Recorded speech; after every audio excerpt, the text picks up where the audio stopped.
पिछली क्लास में हम लोग सिलेबस के बारे में बात किए थे, यूपी पीसीएस का और अदर स्टेट पीसीएस के लिए हिंदी सिलेबस की बात कर रहे थे। उसमें हम लोग पूरा सिलेबस देखा गया था हम लोगों ने। और अब तक हम लोग सामान्य हिंदी का वर्ण विचार तक पढ़े हैं। वर्ण विचार के बाद हम लोगों का टॉपिक कंप्लीट हो गया है, ठीक है। वर्ण विचार के बाद हम लोग आते हैं वर्ण भेद, ठीक है। पिछली क्लास में हम लोग यूपी पीसीएस और other state PCS, Bihar PCS के हिंदी के सिलेबस के बारे में चर्चा किए थे। अभी हम लोग का एक टॉपिक पूरा हो गया है। सामान्य हिंदी का जो व्याकरण का आधार होता है वो हम लोगों ने पढ़ लिया है।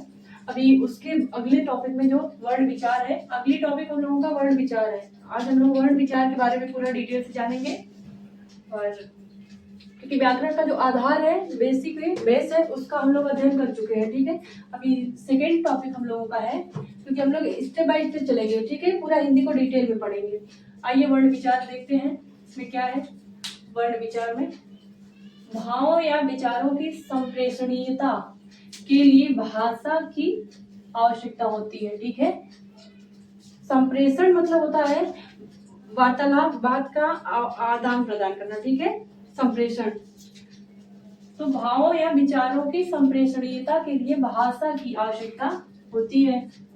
दूसरे शब्दों में मनुष्य के ध्वनि अवयवों से निश्चित सार्थक, ये सब बहुत इंपॉर्टेंट है, इसको आप लोग अंडरलाइन कर लिया करिएगा।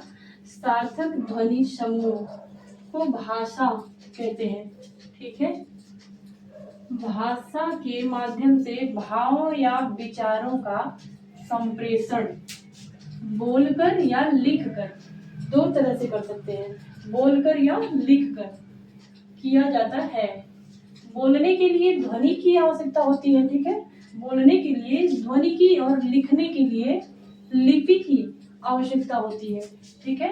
जैसे अपनी बात हम रख रहे हैं किसी के सामने, फिजिकली अगर बात कर रहे हैं किसी से फेस टू फेस, तो बोल करके करेंगे, ठीक है।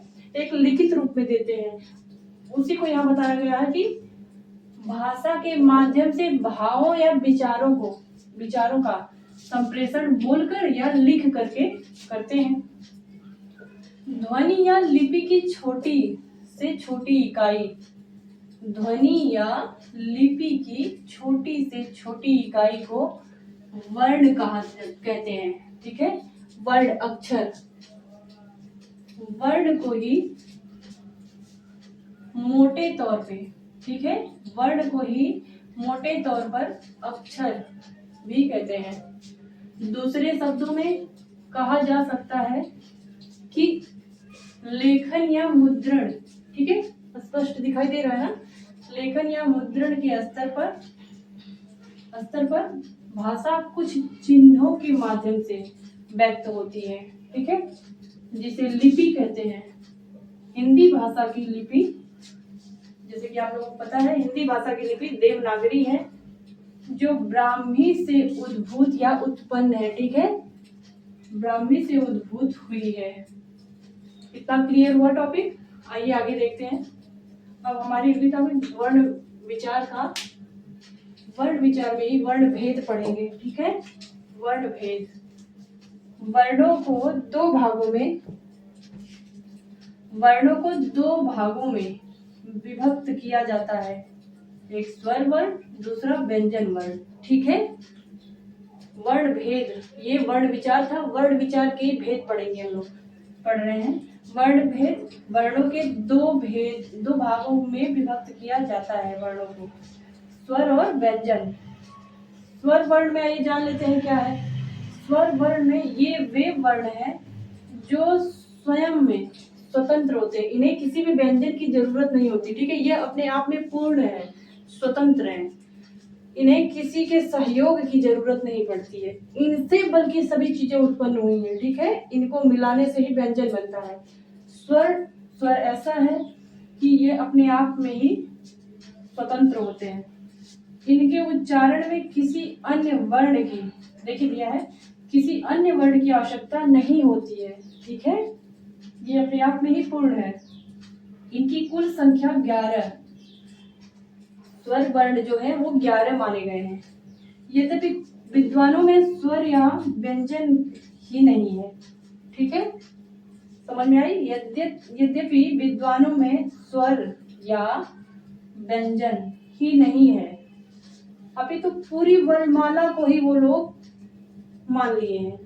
अभी तो पूरी वर्णमाला के अक्षरों की संख्या को लेकर मतभेद है। वो अभी तक ये चीज को क्लियर नहीं कर पाए कि कितना स्वर है, कितना व्यंजन है, कितना वर्णमाला है। वो पूरे स्वर व्यंजन को मिला के वर्णमाला में क्या है वो अभी तक उसकी संख्या को लेकर स्पष्ट नहीं दिया गया है, सब में मतभेद है। स्वर को दो भागों में विभक्त किया जाता है, ठीक है। स्वर को दो भागों में विभक्त किया जाता है, एक ह्रस्व स्वर और दूसरा दीर्घ स्वर। ह्रस्व मतलब होता है छोटा और दीर्घ मतलब होता है बड़ा, बृहद, ठीक है।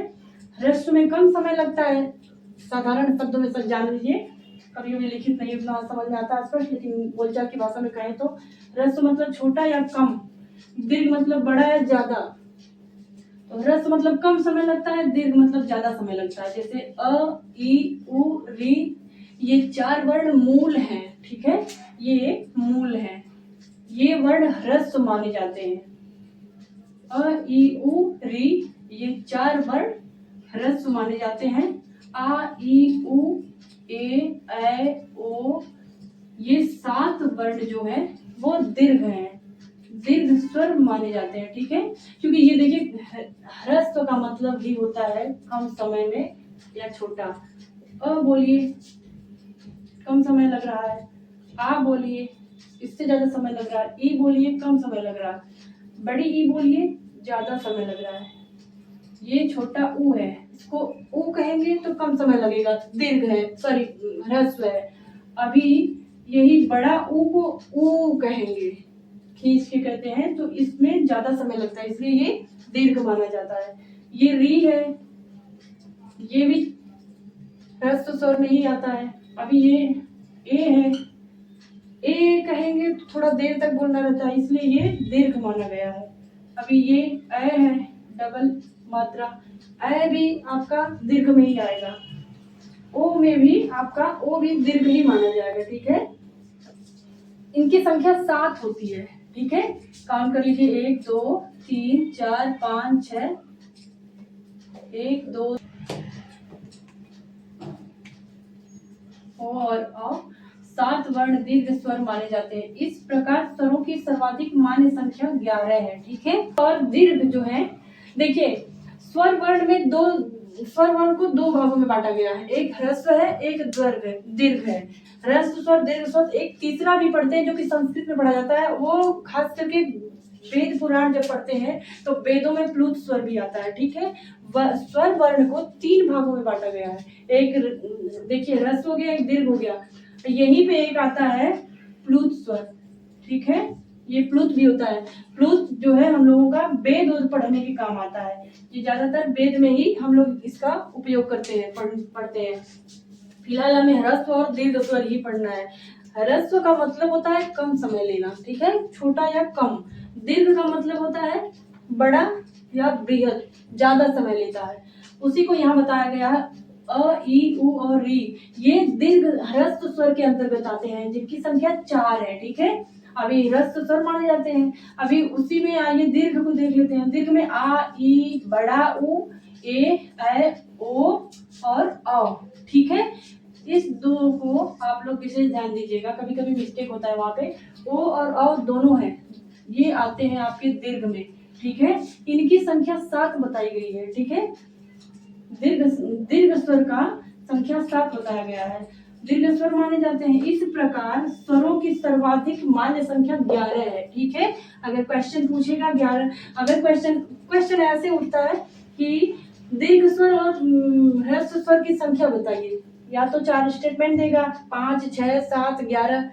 अगर पूछ दिया दीर्घ स्वर, ये है दीर्घ स्वर, इसकी संख्या कितनी है, तो ऑप्शन पूछ देगा, इसी का हम क्वेश्चन बना दे रहे हैं। ऑप्शन ए में दे देगा 5 6, सी में दे देगा 8, डी में दे देगा आपका 11। देखिए ऐसे ही क्वेश्चन उठेगा कि दीर्घ स्वरों की संख्या कितनी होती है और ह्रस्व स्वरों की संख्या कितनी होती है, ठीक है। तो हम लोग टिक करेंगे 11, क्योंकि यहाँ पे 7, सॉरी इसमें है ही नहीं, इसको 7 बनाते हैं। दीर्घ स्वरों की संख्या 7 है, ठीक है, मिटाकर उसको बनाइए, ठीक है।